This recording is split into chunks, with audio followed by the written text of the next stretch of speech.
Restaurant Octavium.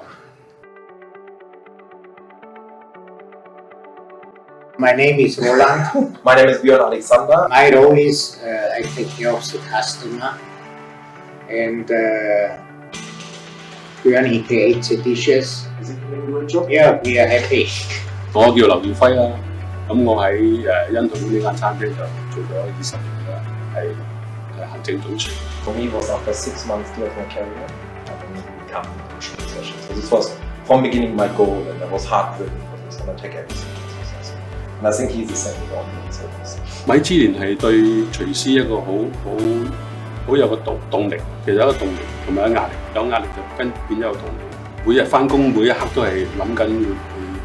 唔係淨係我，係成個團隊都係諗緊，即係繼續更上一層樓。我哋永遠都係咁諗。Jeff, I think it's for you. 哇！你好，劉師傅，我呢度係米芝蓮打嚟㗎。Your restaurant has been awarded 2 Michelin stars in the Michelin.